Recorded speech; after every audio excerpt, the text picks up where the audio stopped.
Separating fact from opinion can be a difficult task. In this video, we will discuss the distinction between fact and opinion and offer some helpful tips for distinguishing between the two. A fact is a statement that can be proven to be true by the use of evidence. Factual statements are true in all cases and for all people. In other words, facts are universal. Some examples include dogs are mammals. Albany is the capital of New York. Mount Everest is the tallest mountain on Earth. Each of these statements is true. Furthermore, each statement is verifiable and not debatable, provided that definitions are agreed upon. Put simply, evidence exists that could potentially prove or disprove each claim. Opinions, unlike facts, are neither true nor false. An opinion can express a belief, attitude, value, judgment, or feeling. Some examples include, dogs are the best mammals in existence. Albany is the most interesting city in New York. World War II was a terrible war. Each of these statements expresses an opinion. Note that each is debatable. In other words, one can potentially agree or disagree with. Debate, a statement of opinion. Note that the final statement, World War II was a terrible war, strikes many of us as factual. However, this is a statement of opinion.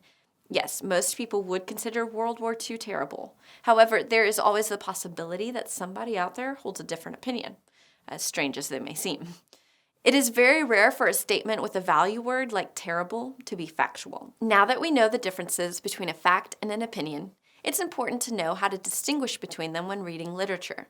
Let's look at some helpful strategies. Watch for opinion masked as fact.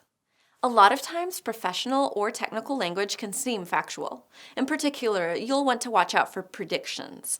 Predictions are opinions since they cannot be verified in the present. This is even true if the prediction is being expressed by an expert with an informed opinion. A zoologist who predicts that a particular animal will go extinct in 50 years, for example, is stating an informed opinion. This opinion is based on evidence, research, and expertise, but because it cannot be presently confirmed, it is not a fact. Value or judgment words often signal an opinion. LeBron James is very tall is a statement most people would agree with. However, the word very makes this problematic. What exactly does it mean to be very tall? It is not defined. What one person considers very tall, another may consider average or even short. The word very is an example of a value or judgment word. Here's a list of value and judgment words. If you see one of these in a statement, then the view being expressed is likely an opinion. Look for words like should or ought to. These words usually suggest a course of action or give advice. Though this advice may be advisable, it is rarely factual. No matter how much we agree with a should statement, it is by its very nature opinion. For instance, one should avoid smoking cigarettes. May be sound advice with a lot of supporting evidence, but it is still an opinion. Smoking cigarettes can cause a variety of health ailments, on the other hand, can be verified and is therefore factual. In essence, facts can be verified by evidence, and opinions are statements of belief, attitude, value, judgment, or feeling. Before we go, let's look at a quick review question. Which of the following statements is factual? A. Ohio is a beautiful state. B. You should never drive faster than the speed limit. C. George Washington was the first president of the United States. Or D. George Washington was a great public speaker. The answer is C. This is the only option that can be backed up by evidence.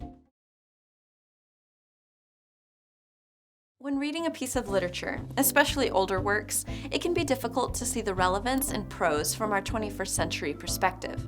Older novels or poetry can use language or references that escape our understanding because the context of the words and their meaning are unknown to the reader. Historical context is an important thing to consider when reading written work. It can change or amplify the overall meaning of the subject and reveal information or perspectives we otherwise would have missed. Today, we'll go over examples of how historical context plays an important role in writing and reading comprehension. Let's get started. Historical context is the social, political, cultural, economic, and environmental situations that influence the events or trends we see happening during that time.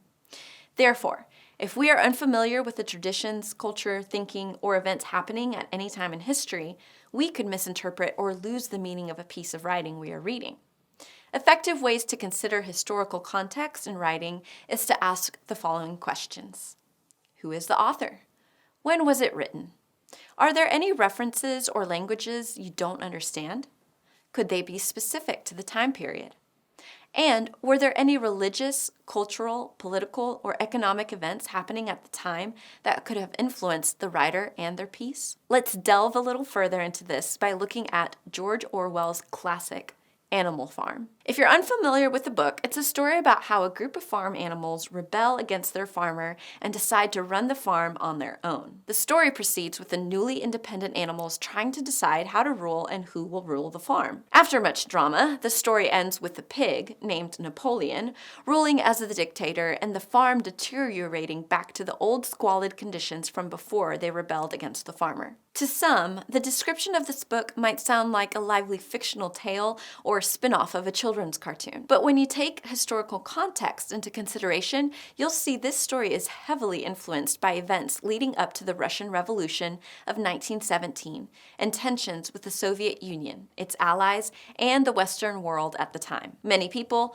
the English author included, had very polarized feelings about Soviet Russia's leader, Joseph Stalin, in the 1940s when this was written. Because of this, not only did Animal Farm have a difficult time getting published, but it didn't receive the popularity it has now until the Cold War. Without historical context, it would be a long shot for readers to assume this novel was a critique on the rising political tensions between 1917 and 1946 with Russia and the rest of the world. However, knowing the historical context of when this was written and by whom helps the reader to understand the context and bias from the author and why Orwell and the rest of the world would have such strong feelings as projected in the book. Another example of historical context can be seen in The Adventures of Huckleberry Finn. This book, written in 1884, has been deemed as a satirical classic by many and was a sequel of another Mark Twain novel. However, many today have criticized the book for its depiction of African Americans and the racist language used freely throughout it. Again, historical context is important in analyzing writing like this. The end of slavery wasn't officially enforced in every state in the U.S. until 1865, just 20 years before the book was written. Racial tensions were still very prevalent, and open discrimination towards African Americans was still common. Though many then found the book distasteful, it was not surprising for African Americans to be depicted in unflattering ways or treated poorly in real life. Historical context gives the reader a clearer perspective on the thinking and culture taking place in 19th century America and why Huckleberry Finn was still seen as acceptable reading during the time. Historical context can add the missing pieces to the puzzle when analyzing a written work. Knowing the history and circumstances that influence what is written adds more meaning to what we read. Don't be afraid to do research and explore the context of what you read. Doing so can lead to a more rewarding and informative reading experience. Let's talk about inferences in reading and writing. An inference is a conclusion reached on the basis of evidence and reasoning. First, we'll talk about how this can help improve your reading skills. Then we'll talk about how you can apply it to your own writing. If you're making an inference while reading, you're making a guess about what you don't know based on the information available. Basically, you're reading between the lines. You can use your prior knowledge and textual information to draw conclusions, make critical judgments, and form interpretations of the text. Inferences can occur in the form of conclusions, predictions, or new ideas. The easiest way to show this is with an example. Let's say I arrived at school, but couldn't find my lesson plan. I knew I was reading it over breakfast, so I make the assumption that I left it on the kitchen table. This is an inference. I don't know for sure where I left it, but I'm making an inference based on the fact that I know I was working on it at home. You make inferences every day. Maybe you're able to finish your friend's sentence because of the information they've already given you. Maybe you predict the ending of a movie before it comes. Maybe you can tell what singer is on the radio based on the sound of their voice and the topic of their song. All of these are things you've discovered based on surrounding facts, not actual knowledge. All of these are inferences. Reading is an active, reflective, problem-solving process. You don't just want to read words. You also want to understand the deeper ideas the author is trying to communicate. When you're reading, it's helpful to look for patterns or relationships in the text that might shed greater light on the subject. Let's look at Harper Lee's classic To Kill a Mockingbird for an example of this. Remember, it's a sin to kill a mockingbird. That was the only time I ever heard Atticus say it was a sin to do something, and I asked Miss Maudie about it. "Your father's right," she said. "Mockingbirds don't do one thing but make music for us to enjoy. That's why it's a sin to kill a mockingbird." This inference helps us draw a connection between the mockingbird and Boo Radley. The mockingbird is innocent and does nothing but make music. This is a symbol for the innocence of Boo and highlights the thematic heart of the novel. Those who have the power must protect the vulnerable. It's a beautiful inference, but you'll note it is never stated directly in the novel. It's a gem left to be discovered by the reader. Inferences can help with smaller practical reading comprehension problems too. Sometimes, if you don't understand what a word means, you can infer its meaning from what's around it in the sentence. Take, for example, the following sentence. "She was gregarious, found always at one party or another, around town, surrounded by laughing people. Her door was always open." Even if you didn't have a dictionary to tell you that gregarious means a person who enjoys social gatherings and is fond of company, you could glean as much from the description of the subject as someone who liked parties and whose door was always open.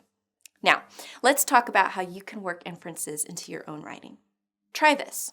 Practice writing a paragraph describing something you're familiar with, your cat, a movie, a pineapple pizza, without explicitly stating what it is. Then see if your friend can figure out what you're talking about without being told. If they can, they are making an inference. You'll probably note that your writing is much more creative and engaging than it would have been if you simply stated what it was you were talking about. You have to work hard to describe the things you're familiar with in new words and phrases, and that makes your writing more interesting. Take a look at this example. Half a dozen students huddled at the end of the street. It was 7 a.m., just moments before the bus was supposed to arrive, and the street lights spilled around them in a pool of light. They shuffled back and forth to keep warm, rubbing their hands together and stamping their feet against the frozen pavement. If I were to ask you what season is described in this piece of writing, you'd probably say winter right away. We talked about cold temperatures and frozen pavement, plus it's still dark at 7 in the morning, which is distinctly a winter characteristic.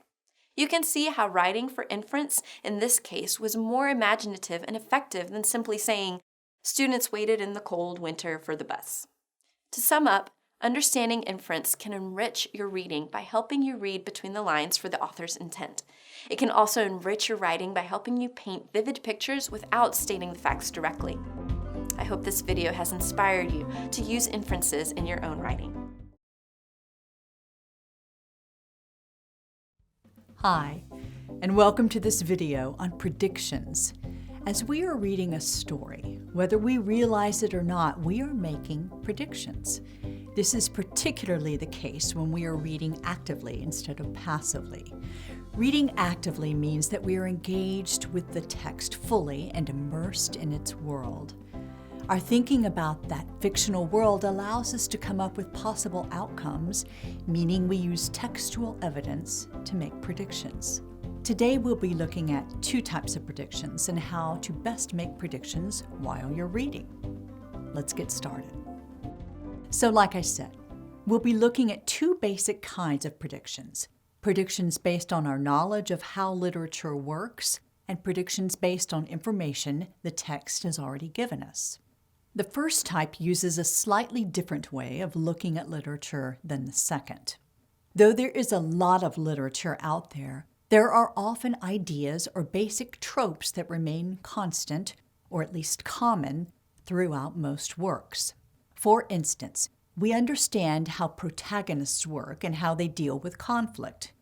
We also know about the basic structure of plots in novels and stories. What are some of the implications of this in terms of making predictions? Number one, answers are rarely given at the beginning of a story. Number two, looking at where you are in a story or book will give you a good idea as to how soon the climax will occur. Number three, literature tends to influence other literature. Think of how many works have similar endings, character developments, etc. Number four, think of genres and how their conventions differ. Mystery novels, Shakespearean comedies, and science fiction works all have different general rules. These 4 basic principles allow us to make predictions simply by understanding the basic structure and conventions of different kinds of literature.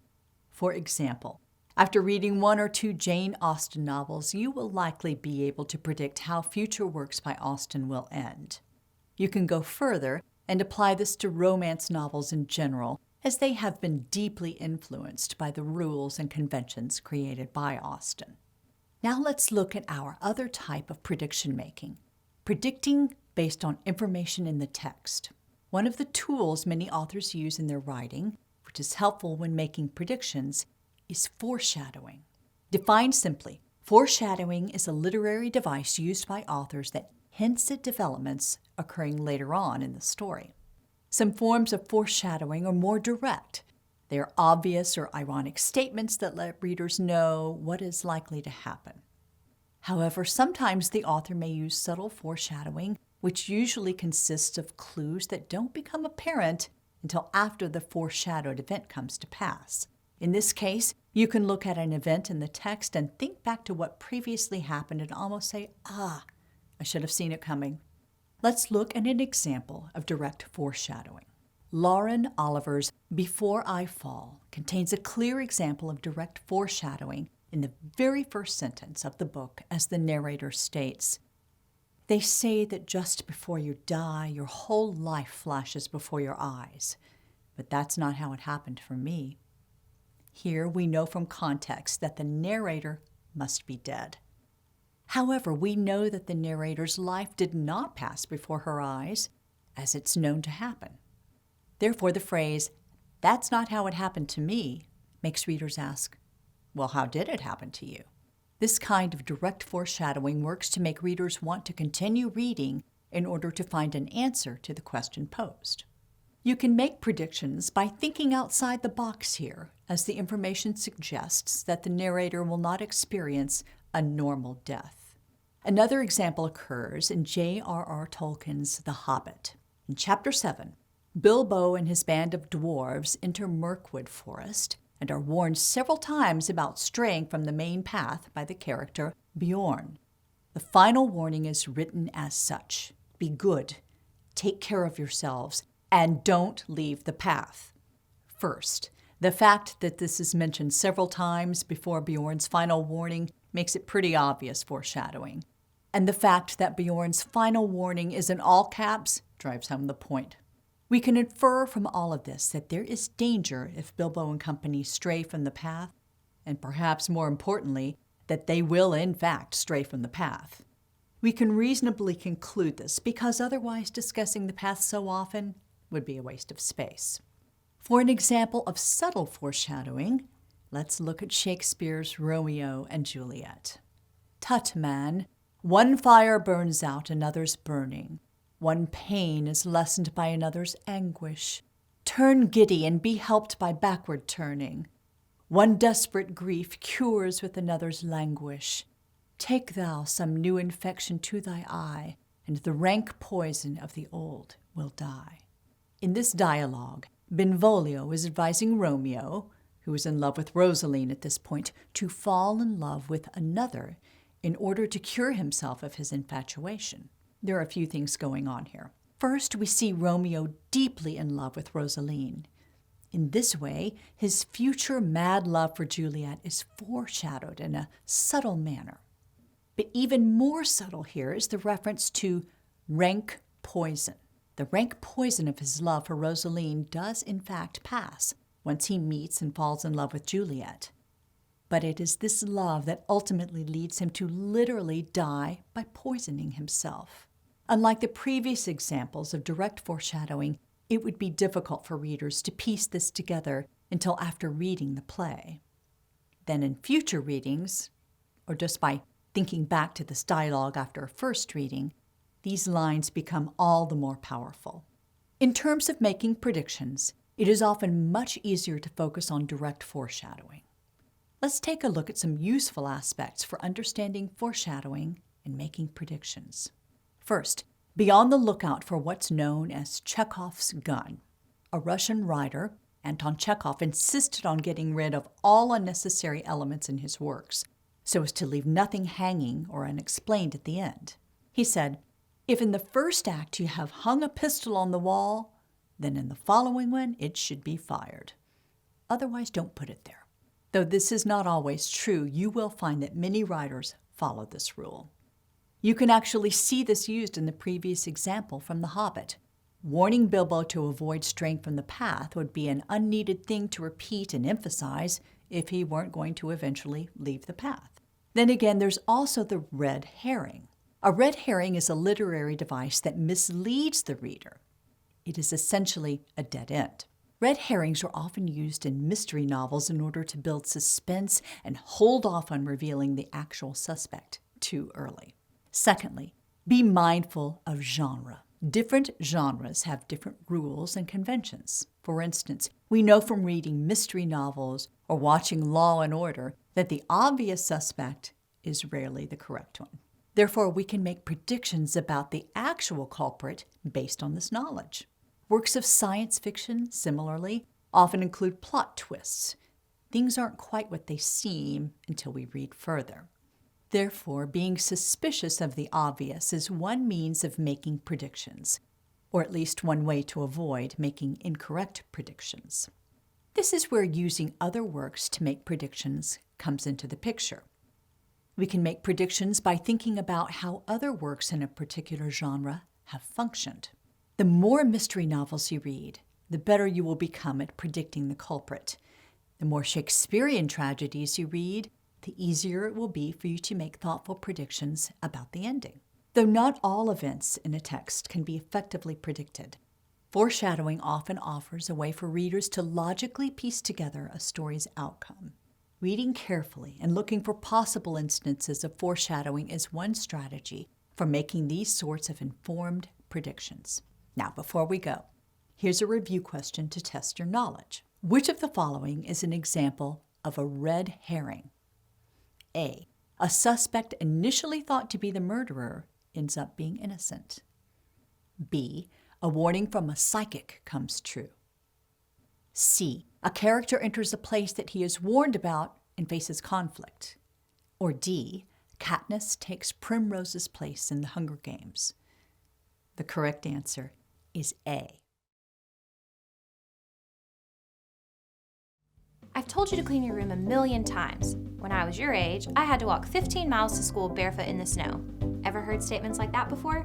These are examples of an overstatement, or hyperbole, which is one of the things we'll be looking at in this video. We'll also be looking at the opposite of a hyperbole, an understatement, and how writers use these figures of speech to enhance their work. So, as you can tell from those two examples, a hyperbole is defined as obvious and intentional exaggeration. It's an extravagant statement or figure of speech that is not intended to be taken literally.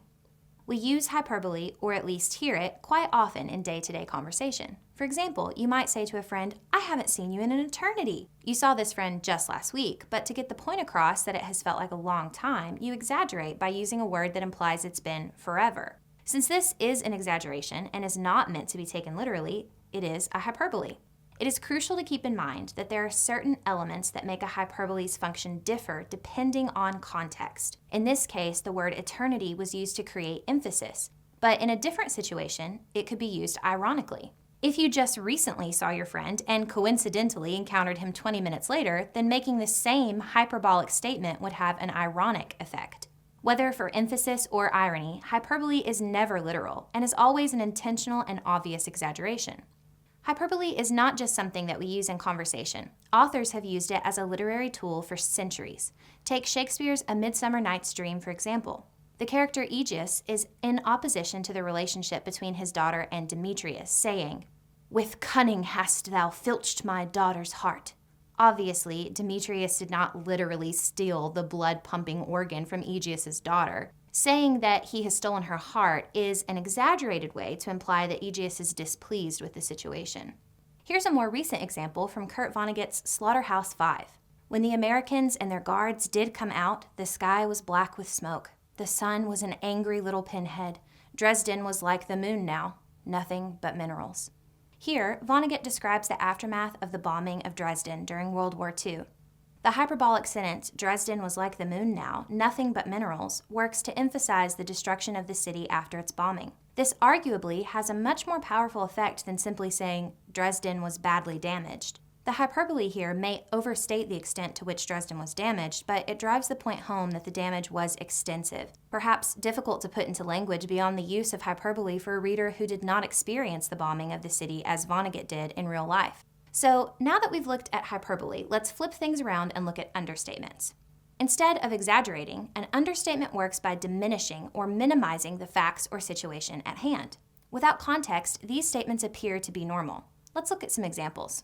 I could have done a little better on the test. Without context, you might assume that this person did reasonably well on the test, perhaps scoring an 80 out of 100.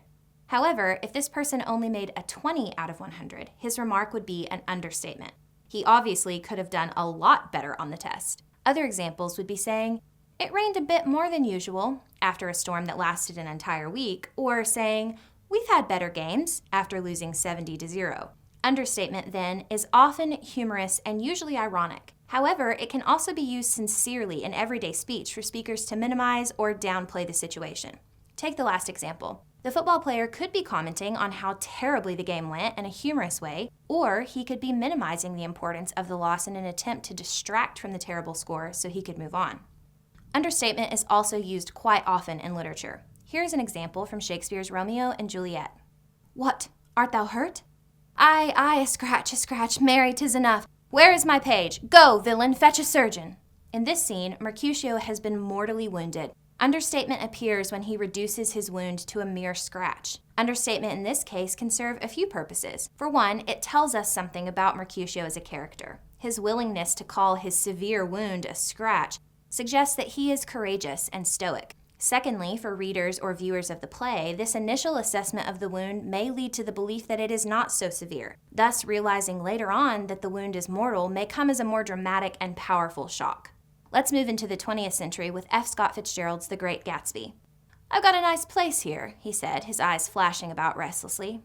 Turning me around by one arm, he moved a broad, flat hand along the front vista, including in its sweep a sunken Italian garden, a half-acre of deep, pungent roses, and a snub-nosed motorboat that bumped the tide offshore.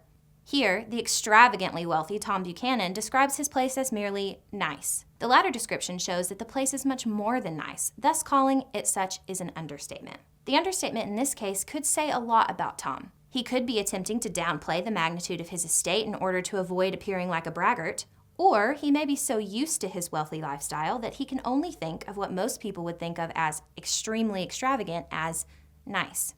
Okay, now that we've looked at overstatements and understatement, here's a review question to test your knowledge. Which is an example of hyperbole? A, the man was very tall. B, I would have liked to do a little better. C, the universe could be considered quite large.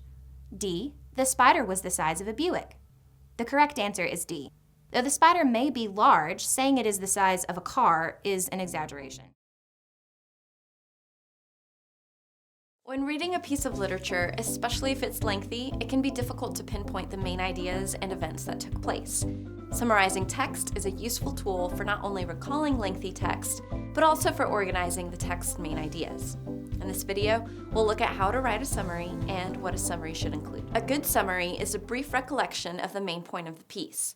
The summary should include main characters, events and places, the overall purpose of the piece of writing, and, most importantly, it should be shorter than the original text. Summaries should not include supporting details that aren't important to the text's main point or plot. So, how do we identify what ideas to include and what to leave out? First, it's important to review the text. If you're going to write a summary, don't just skim through the text or just read a chapter here and there. Reading through the entire text at length helps you to have a clear understanding of the piece. If the piece has chapter names or subheadings, these can help you organize the main ideas that are mentioned in those sections. The next thing you'll want to do is identify the main ideas, characters, or events. Pinpointing any narrative arcs or sequential events can help abbreviate the major points of the text. Who are the subjects of the story? What is happening to them and where did it happen? Was there an exchange of ideas in the text? If so, did the text explain or give examples to support the idea? All these questions are important to keep in mind when you begin summarizing. Once you have answers to these questions, you'll need to go through and choose what is most important. Which details move the story further or convey the main idea best? Pick these points and include them when writing your final summary. As you begin to write, remember to use your own words. Make sure your recollection is accurate but not verbatim of the original text. Whether you're summarizing a story or a research paper, it's important to write chronologically so the important events in the story are in the correct order. Jumbling the order of events will make your summary confusing and hard to follow. Lastly, it's important to be objective. Not all literature is unbiased. However, it is still your job in a summary to retell events or ideas that do not convey your personal opinions, unless explicitly asked. That means avoiding adjectives or other words that describe events negatively or positively, unless you are quoting the original author or a character in the text you're summarizing. When summarizing the opinion of others, make sure to state whose opinion it is. Hi, and welcome to this video on outlining. Today we will look at ways to create an outline in order to draw conclusions from a text. In particular, we will go over exactly what an outline is and why it is a useful organizational tool. Many people think of outlines as pre-writing tools used for structuring an essay. For instance, a thesis statement may be included along with 3 major supporting key points. However, the topic here is not primarily related to using outlines for the creation of an essay. Instead, we are concerned with using outlines to help us summarize and draw conclusions from a text. First off, it is crucial to gain an understanding of the conventional way of outlining. This will not only help you make a useful outline, it will also help you understand how to read an outline written by somebody else. However, do keep in mind that outlining is not a one-size-fits-all process. As you become more experienced with outlining, you may find that different methods work more effectively for you. For now, let's look at the essential pieces of an effective outline. At the top of your outline, be sure to write the thesis statement. The thesis statement is often included at the beginning of a text. In an essay, it may be the final sentence of the first paragraph, while for a shorter passage, it may be the first sentence. In essence, the thesis statement should be the biggest idea. It is an idea that all following ideas in the text relate back to. Roman numerals denote main ideas throughout a text. In particular, these are primary ideas or claims. They make up the main substance of the text. Think of these portions as the ideas that the author wants you as a reader to take away after reading. The number of Roman numerals in an outline relies on how many main ideas are present in the text. Uppercase letters denote subtopics in a text. In short, subtopics provide support for main ideas. These can be thought of as secondary ideas or claims. These are crucial for justifying and supporting the primary ideas or claims in a text. Arabic numbers are used to denote subdivisions within subtopics. To put it more simply, these are used when listing claims or ideas that support secondary claims or ideas. Lowercase letters are details within subdivisions. One rule to keep in mind while outlining is that there is a flow from general to specific ideas. For instance, main ideas as denoted by Roman numerals are relatively broad, while content following lowercase letters can be quite specific. Let's look at a simple sample outline. There are a couple of things to note about this outline. First, not every main idea listed has the same number of corresponding subtopics. Furthermore, not every subtopic has a subdivision. This is okay. The number of main ideas, subtopics, subdivisions, and details about subdivisions will vary depending on how detailed you want your outline to be. Another important aspect to consider is the order of the outline. There's a reason that 1, smoking is unhealthy, appears first. It is arguably the most important reason to avoid smoking, while the other main ideas may not be considered as urgent. Learning how to create a conventional outline can be very beneficial for drawing conclusions and summarizing the content of a text. Let's look at a review question before we go. Which of the following statements is false? A. Outlines help us organize ideas about a text. B. There's only one proper way to do an outline. C. Outlines proceed from general ideas or claims to specific ideas and claims. Or D. An outline generally uses Roman numerals to list main ideas. The answer is B. There is no one proper way to create an outline. Use whatever methods work best for you. You need help studying, so you came to Mometrics Academy. As a result, you learn more and succeed in your studies. Hello and welcome to this lesson on cause and effect. Cause and effect relationships are everywhere throughout stories. Cause is why something happened, and effect is what actually happened. There are usually subtle words or phrases that indicate whether something is the cause or effect in a sentence. The best way to learn this topic is to practice, and practice some examples. And while we're practicing, I'll highlight some of those key words. Tim fell asleep because he was tired. Cause, because he was tired. Effect, Tim fell asleep. Keywords, because. The word because is used to introduce a cause in a story. This sentence is probably written inverted from how you might usually see the word because used in a cause and effect example. You might also see the sentence written in this order. Because he was tired, Tim fell asleep. Let's check out a different example. Since I was thirsty, I drank a bottle of water. As a result, the bottle is empty. Cause. Since I was thirsty. Effect, I drank a bottle of water. Cause 2, I drank a bottle of water. Effect 2, as a result, the bottle is empty. Keywords, since, as a result.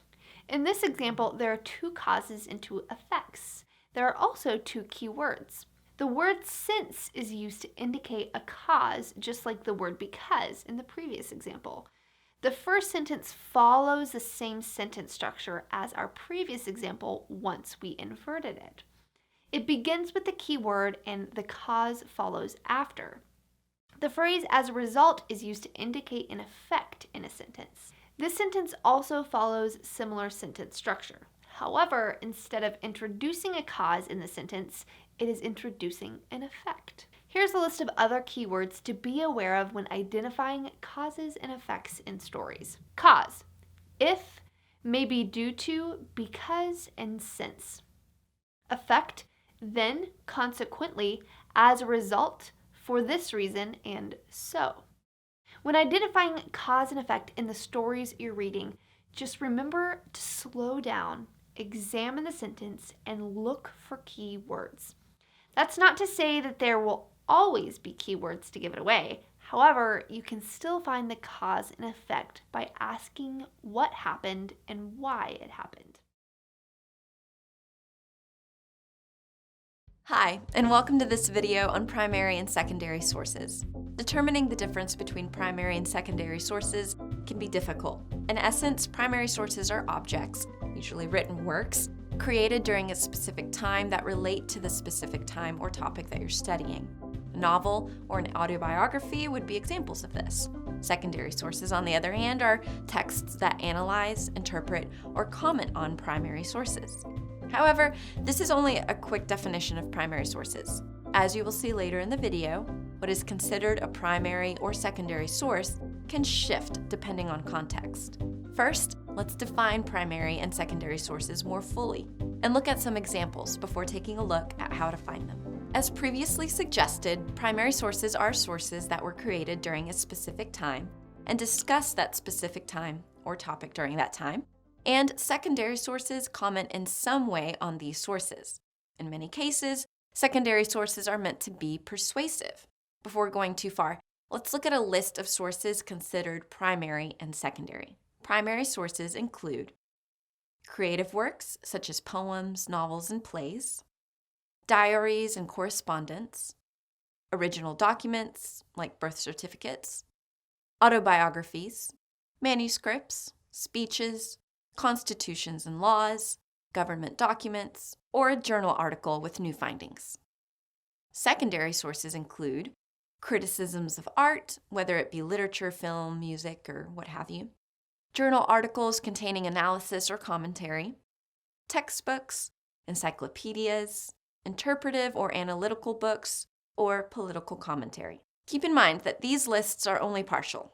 Also, there's a good chance that the sources you'll be focusing on in your studies are literary or historical. For instance, it is quite common to be assigned essays about literary works, poems or novels, for example, in which you have to use secondary sources, usually scholarly journal articles, to support your claims about the literary work in question.